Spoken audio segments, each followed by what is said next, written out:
guys, welcome to the channel. Welcome to another video. It's that time of the week again. It's Premier League predictions time. The international break is almost over. The light at the end of the tunnel is getting nearer, and Premier League football is on the horizon, ready to return and resume once again after what has been a very long and tedious international break. But club football is back, Premier League is back, and we've got some exciting and intriguing fixtures for us to sink our teeth into and to feast our eyes upon. But before we get into the talk, the analysis, the predictions, and all of that good stuff, I would like to remind you all to please like the video and also subscribe if you are new. Both things always and forever be greatly appreciated.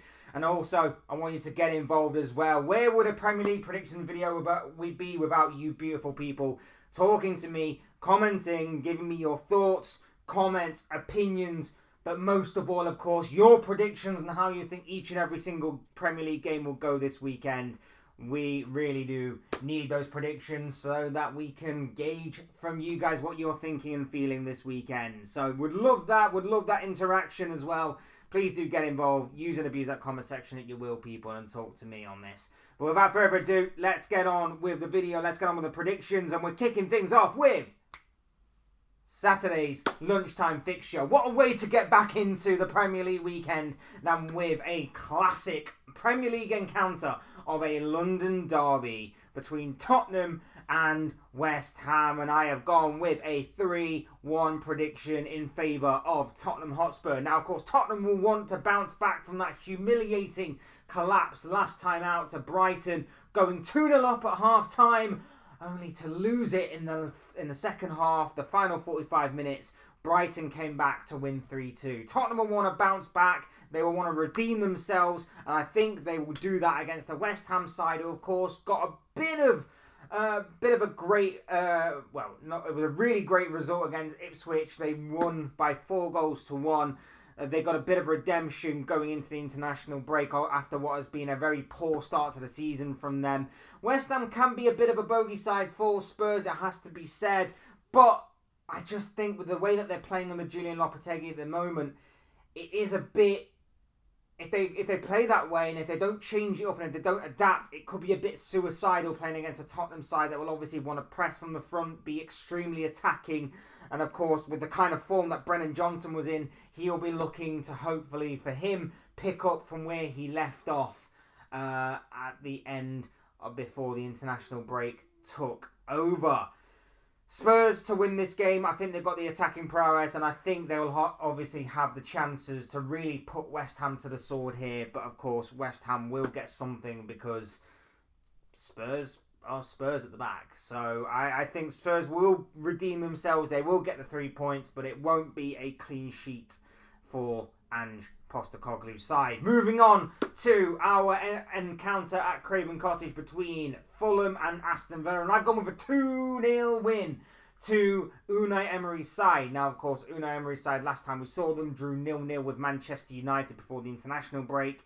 Fulham were on a pretty decent run, in all honesty, before the international break, but I just think coming into this one, I'm going with Villa to win. I think they'll just have enough firepower up front.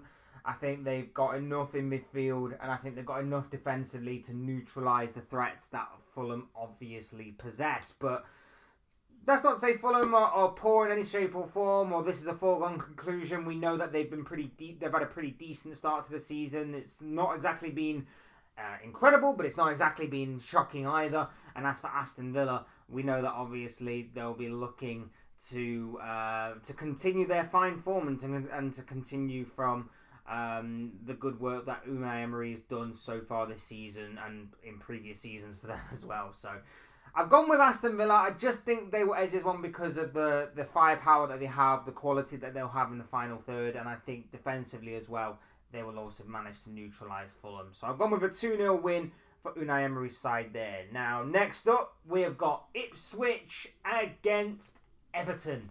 And I've gone with a 1-1 draw for this one. Now, I was leaning more towards Everton at the start, and then I looked at things a little bit more objectively.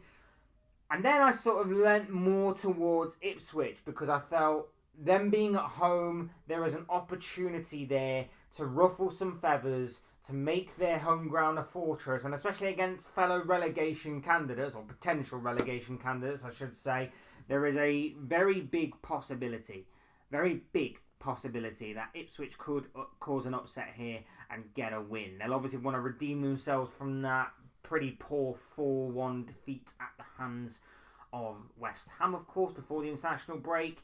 Liam Delap is in some fine form, and I'm very much looking forward to this one because it could be a very interesting battle between these two. So maybe not a Premier League classic by any stretch of the imagination, but it could be a very interesting battle between two sides who will be looking at trying to get one over on a potential relegation rival. So in leaning more towards Everton initially and then leaning towards Ipswich, I have gone down the middle and gone with a draw of 1-1. But really this could go any which way and I genuinely wouldn't be surprised. Everton probably will be taking the favourites for this one. But like I say, the home advantage, the hostile atmosphere, it could prove to be decisive for Ipswich in this one. But like I said, I've gone down the middle and I've gone 1-1. Next up, Manchester United against Brentford, and I've gone with a 3-1 win to Brentford. Now, I'm not entirely confident with this one. This has all the makings of a banana skin for Brentford. This has all the makings of a backs against the wall job for Manchester United. Erik ten Hag's under increasing amounts of pressure, and then suddenly he pulls the rabbit out of the hat as he has done so often during his Manchester United career, and suddenly he gets a result from seemingly nowhere. I've gone with the favourites. I've played the sort of percentages, if you like, but it wouldn't be good for Man United in any way, shape or form for another defeat and another sort of result that will add to this winless run that they have at home right now.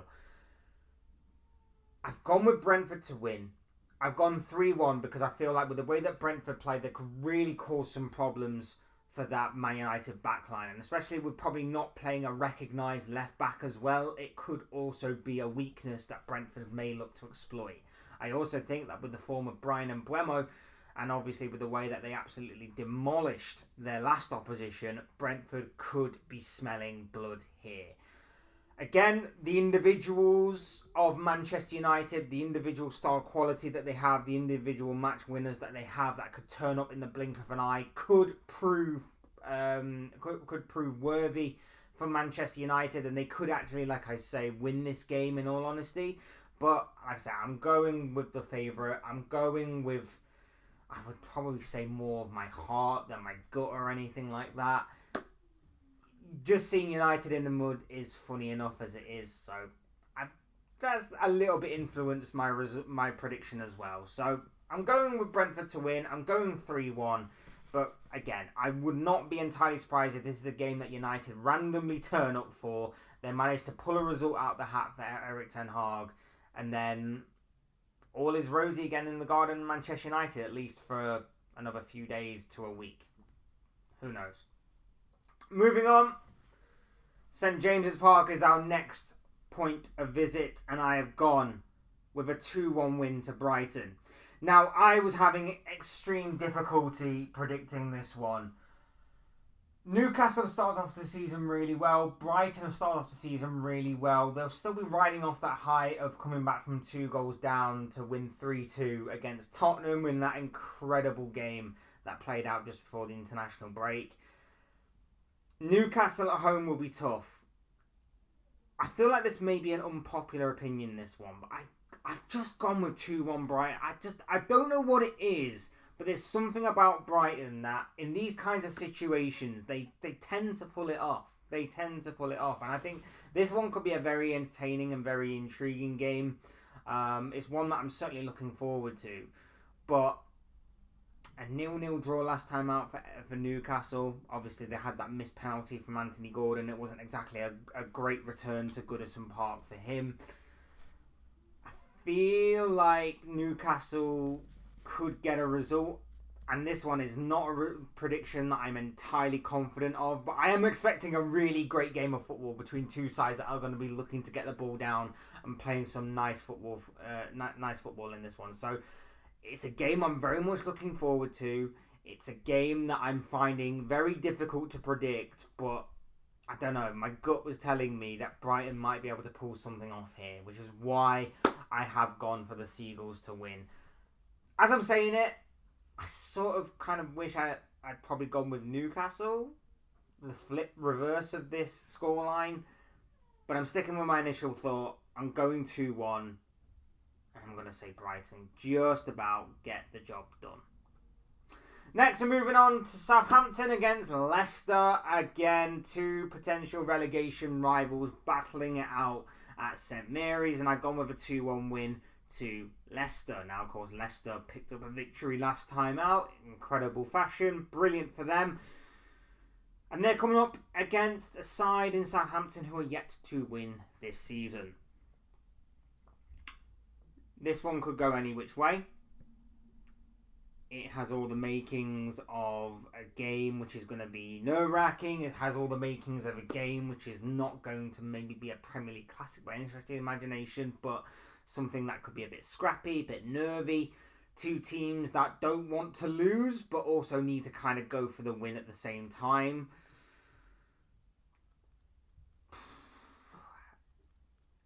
And that's why I went with Leicester. I had to go with Leicester.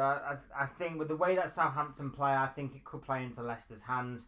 Obviously, like I say, Steve Cooper and Leicester have been there and done it all before. Southampton, obviously, no stranger to the Premier League, but they've got a relatively young manager, relatively inexperienced. And I just think the experience of Steve Cooper will hold out in this one. And I think that Leicester's players may have a little bit more in the tank than what Southampton's does. And I just think with the way they play as well, I just think it will probably play more into their hands than Southampton's. Southampton will obviously try and play the ball out from the back, as we have seen them try to do all season. Leicester will obviously be a bit more direct, a bit more on the front foot. And I just think Leicester will take advantage of that, which is why I have gone with the Foxes to get the job done and the 3 points in this one. Moving on to Saturday's evening clash, and we have got Bournemouth against Arsenal at the Vitality Stadium, and I've gone with a 2-0 win to the Gunners. Of course, could be a big weekend for Arsenal in which they may leapfrog league leaders Liverpool, but we'll get onto them a little bit later. I've gone with a 2-0 win to Arsenal. I think it will be not fairly straightforward because, as we know, Bournemouth like to play their football and like to get the ball down and play, and we know that they can play some really good stuff at times, but often what does let the cherries down is the fact that they don't take their chances as often as they would like. They play some good football, they create some good opportunities, but they don't necessarily take them. We've seen it a fair few times this season where they've created some decent opportunities, particularly against bigger sides than them, with all due respect, but they just haven't quite been able to take their opportunities, and that has led to them dropping some very big points in hindsight. This one could be a similar story. I don't doubt that they won't be able to create anything at all against Arsenal. I think they will create a couple of opportunities, but it's all about whether or not they will take those opportunities or not with the way that they play. Arsenal will be Arsenal. We know what has to offer with them. We know that they'll create opportunities against a Bournemouth side that are not going to sit back, but they won't. But I don't think they'll overly extend themselves in this one. I think they'll be a little bit more reserved, Bournemouth, and try and play a little bit more smart against an Arsenal side that we know can potentially rip them apart. But at the same time, I think it's going to rely on, likes of Bukayo Saka. Is he going to be match fit? Is Leandro Trossard going to be on form? Is Raheem Sterling going to maybe enter the fray if Saka can't? There is talk that Saka will be fit for the game, but how much of his fitness will he be able to withstand for the game? Who knows? Will obviously Kai Havertz be back? Will Gabriel Jesus be there?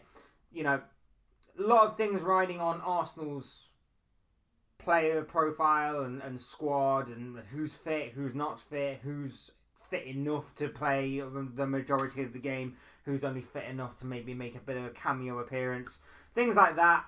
But at the same time, you'd be foolish to go against Arsenal in this situation. And I think that once Arsenal do get one goal I do feel like they'll be able to either withstand the pressure to hold on and maybe grab another later on, or just withstand the pressure entirely and just hold out for a 1-0. So Arsenal to win this one, but it's not a foregone conclusion. And like I say, with it being Bournemouth and the way that they play, this could be a bit of a banana skin for them. But you would imagine Arsenal get the job done.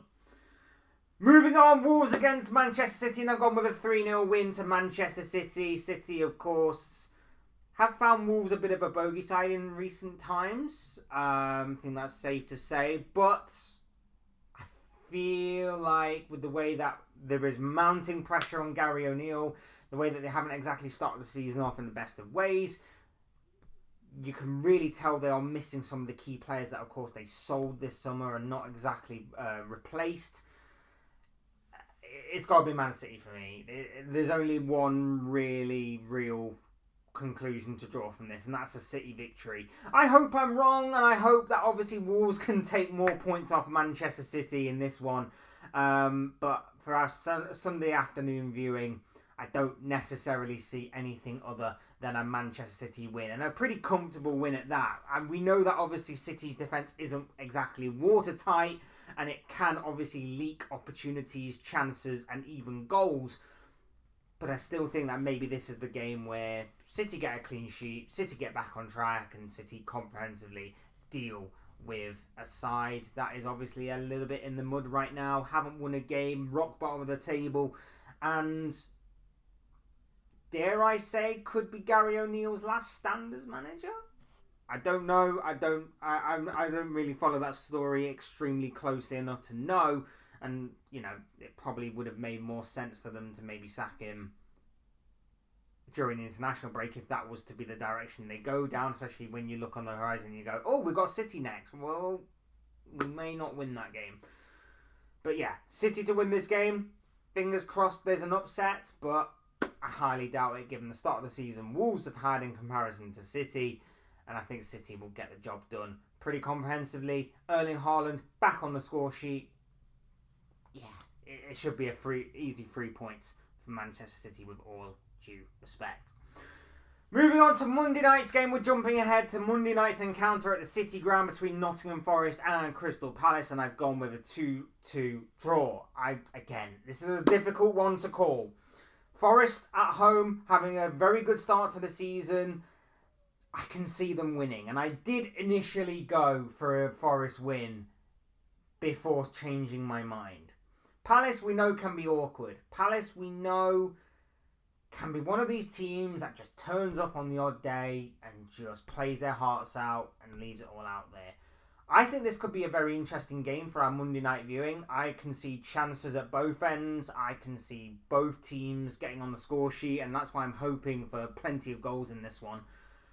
If I had to pick a winner, I would probably stick with my initial thought of Forest, but I don't know. There's just something about Palace that makes me think that they will be able to break down what is turning out to be a very stubborn Forest defence, and I think they can get something from this game, which is why I have gone with the points to be shared, the spoils to be divided, and a point apiece for each team in this one. And finally, the biggest game, arguably, of this round of fixtures, the main event of this upcoming round of Premier League fixtures this weekend. We are, of course, at Anfield for Liverpool against Chelsea, and I've gone with 3-1 to the Reds. Now, not entirely confident with the prediction of 3-1, but I am pretty confident in the result going in Liverpool's favour. That is the main thing here. This is going to be Liverpool's biggest test of the season so far. Chelsea have probably performed a lot better expectation-wise than a lot of people, including myself, had predicted. Chelsea have been brilliant this season in terms of scoring chances, in terms of defending. A little better than... They're not exactly watertight defensively, but they've done enough to see them through in games. They have a few good players that are in really top form right now. Cole Palmer is unbelievable. Even Nicholas Jackson is scoring a fair few goals. Moises Caicedo has been one of the better performing midfielders of the Premier League so far. They're not a pushover, Chelsea. They're not going to be an easy side to beat. However, this is at Anfield. This is a Liverpool side that have got more control. This is a Liverpool side that when they are on it and things are really ticking for them, they could cut through this Chelsea defence. That is the one weakness of Chelsea that I've found. Their defence is weak. Their defence is soft at times. And if Liverpool are really, really on it, and I know that obviously they'll be missing a couple of key players from their usual defence, Liverpool could find a way of putting Chelsea to the sword here. Salah one side, Luis Diaz the other, and then I would imagine Diogo Jota through the middle. And then it's all about the supply. Can they get the supply through? Are they going to be playing really fast brand of football? Are they going to be passing the ball, zinging it to each other? Are they going to be doing these little triangles, these little 1-2s that we've seen so often this season? If they can keep the ball moving, they can easily play around Chelsea's midfield. They can break down Chelsea's defence, and they can have plenty of shots on goal. And then it's all about whether Robert Sanchez is going to have an absolute blinder or whether he's going to be Robert Sanchez. In saying that, Chelsea as well, going forward, will probably fancy their chances as well. Liverpool haven't exactly been, again, perfect this season defensively. There have been a few times there where certain opposition have got in behind them. Certain opposition have created opportunities against them. I know that obviously Liverpool have the best defence in the Premier League right now, but that's not to say that teams haven't found ways to have chances against them, and especially when you consider that there will be no Alisson Becker this weekend as well, and Keenan Kelleher will start, who is a very good stand-in, a very good person to have as your secondary goalkeeper, but still, Chelsea will fancy their chances that this isn't Liverpool's starting goalkeeper. This isn't Liverpool's number one choice. So there are some interesting things right the way across the pitch that to keep your eye on. There are some very interesting battles and moments for us to keep our eyes on and to really watch closely and intently. But in saying that, I still think Liverpool will get the job done. I still think Liverpool will win this game. And I think Liverpool will prove some doubters wrong, because a lot of people have been saying that Liverpool haven't exactly been faced with a tough challenge this season. I think this could be Liverpool's biggest challenge so far of this season, of course. And if we pass this, we could prove a lot of people wrong. There are still bigger tests on the horizon. There's still bigger obstacles to overcome, of course. But this is the biggest one so far this season. And I think we could lay down a real statement here if we were to really put Chelsea to the sword here, or even just win this game by hook or by crook. So I'm going with Liverpool to win. I'm going 3-1 to the Reds. Hopefully Mohamed Salah's back on the score sheet, and yeah, I'm looking forward to this one. I really am looking forward to this one, and fingers crossed, Sunday afternoon the Reds get the job done. And that is all I've got to say. That's all from me. That is my thoughts, comments, opinions, and most of all, of course, predictions on how I think each and every single game will go this weekend as the Premier League is set to return and resume for this upcoming weekend. But I want to know what you guys think, of course. Let me know what you guys are thinking and feeling about all the Premier League games coming up this weekend. I want to know your thoughts, your comments, your opinions, but most of all, of course, I want to know your predictions in the comment section down below. So please do use and abuse that comment section, people, and talk to me on what you think about each and every single Premier League games come up this weekend. Otherwise, hit the like button on the way up if you enjoyed the video. Subscribe if you are new or want to see more content like this. Both things are always and forever greatly appreciated. Thank you all so much for your continued or even brand new support. It is awesome, and it is always going to be very much appreciated and cherished by myself. So thank you for your support of the channel. Can't thank you enough, you beautiful people. Otherwise, I've been Fletch. This will be another Fletch Talks video, and I'll see you and speak to you all again soon in another video, or live stream, or whatever it may be. Cheers, guys. Thanks for watching. Take care. Enjoy the rest of your day. Speak to you all again very, very soon.